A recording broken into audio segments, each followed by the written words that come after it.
बिस्मिल्लाहिर्रहमानिर्रहीम। Welcome back to my channel. आज मैं आपको पढ़ाऊंगी प्रीपोजिशन को जो है डिवाइड किया है टू पार्ट में। पहला वर्ड जो है प्रे का मतलब होता है बिफोर, मतलब के पहले। उसके बाद है पोजीशन का मतलब होता है प्लेस।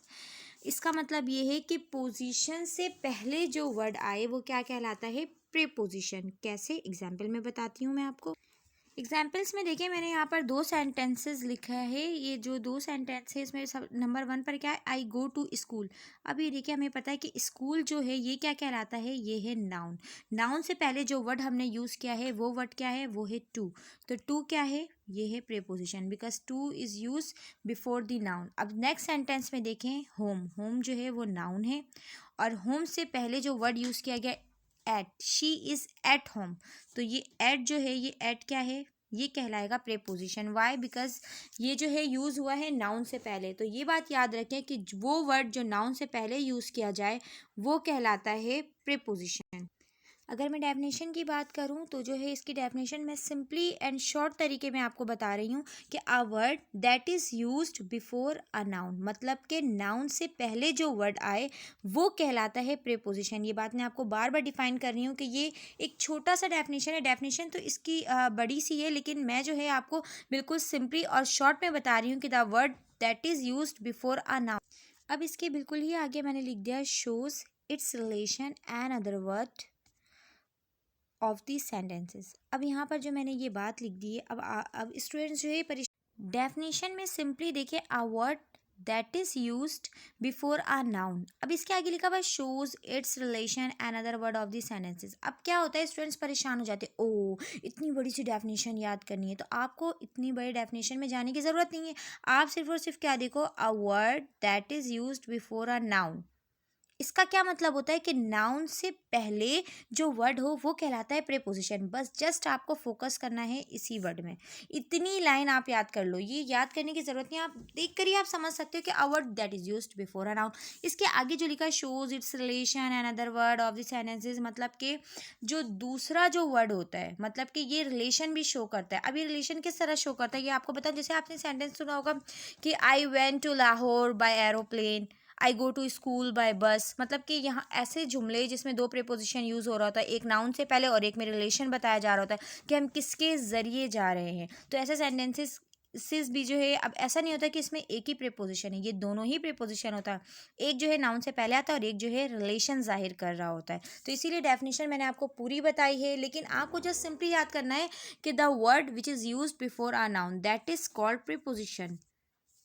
यहाँ पर एग्जाम्पल भी मैंने लिख दिया कि आई गो टू स्कूल बाय बस। अब ये देखें, ये जो बाय है ये रिलेशन जाहिर कर रहा है कि मैं स्कूल तो जाती हूँ। ये टू, नाउन से पहले टू है, ये प्रीपोजिशन है। बाय भी प्रीपोजिशन है, लेकिन एक नाउन से पहले आ रहा है और दूसरा जो है रिलेशन बता रहा है कि मैं जो है किसके ज़रिए, बस के ज़रिए जाती हूँ, राइट, स्कूल जाती हूँ। नीचे देखें, शी वैन टू स्विट्ज़रलैंड, ये एक सेंटेंस है सिंपली सी। स्विट्ज़रलैंड जो है वो नाउन है, तो टू जो है आपने लगा दिया, भाई लिख दिया कि ये टू जो है वो प्रीपोजिशन है। अब आगे देखिए, बाय एरोप्लेन।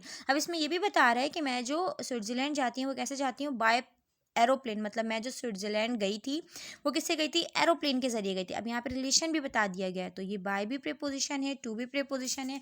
आपको जस्ट सिंपली ये याद करना है कि नाउन से पहले अगर एरोप्लेन की बात की जाए तो एरोप्लेन भी नाउन है। तो जहाँ पर भी नाउन से पहले जो वर्ड आ जाए वो कहलाता है प्रीपोजिशन। और अगर वो वर्ड नाउन के बाद आए और जो है उस वर्ड के बाद कोई भी नाउन, क्लाउज या फिर फ्रेज मौजूद ना हो, तो फिर वो कहलाता है एडवर्ब। उसकी एग्जाम्पल मैं बताती हूँ। नीचे मैंने एक एग्जाम्पल और लिखा है, शी गोज़ इन।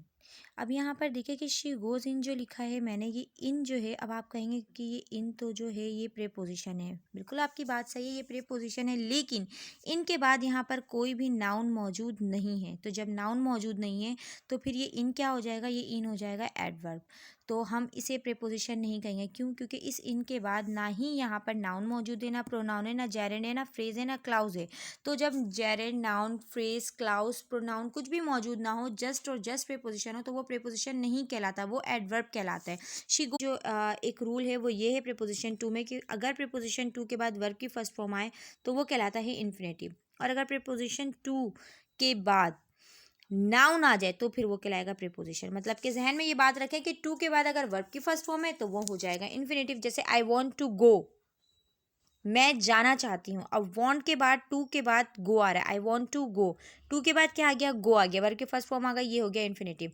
लेकिन अगर मैं कहती हूँ आई गो टू स्कूल, अब टू के बाद क्या आ रहा है, स्कूल आ रहा है, वर्ब नहीं है, नाउन है, तो फिर ये क्या है, ये प्रीपोजिशन है। मतलब जहन में ये बात रखिएगा कि अगर किसी भी प्रीपोजिशन के बाद कोई भी नाउन नहीं आए तो वो एडवर्ब होता है, और अगर टू के बाद वर्ब की फर्स्ट फॉर्म आ जाए तो वो इन्फिनेटिव हो जाएगा, और टू के बाद अगर नाउन आ जाए तो वो प्रीपोजिशन हो जाएगा। ठीक है, और बाकी जितने भी प्रीपोजिशन हैं इन सबके बाद नॉन प्रोनाउन, जेरेंट फ्रेज और क्लाउज लाजमी मौजूद होंगे। ये देख लें, मैं एक बार दोबारा से रिपीट कर देती हूँ कि ये noun, pronoun, gerund phrase and clause ये लाजमी प्रीपोजिशन के बाद लिखा होगा। अगर इनमें से कुछ भी नहीं होता है, जैसे शी गोज इन एग्जाम्पल लिखा है, तो फिर ये क्या हो जाएगा, ये हो जाएगा एडवर्ब। ठीक है, और अगर टू के बाद वर्ब की फर्स्ट फॉर्म आएगी तो वो इन्फिनेटिव हो जाएगा। आई होप कि आपको जो प्रीपोजिशन की डेफिनेशन समझ में आ गई होगी। So if you like my video so subscribe and like it. और जो है प्रीपोजिशन को डिफाइन मैं नेक्स्ट वीडियो में करूँगी। अभी मैंने सिर्फ और सिर्फ इसमें प्रीपोजिशन डिफाइन किया है। अब प्रीपोजिशन बहुत सारे हैं, उनको मुझे अलग अलग पार्ट में डिफाइन करना पड़ेगा, तो इंशाल्लाह I will define you in my next video. तब तक के लिए अल्लाह हाफिज़।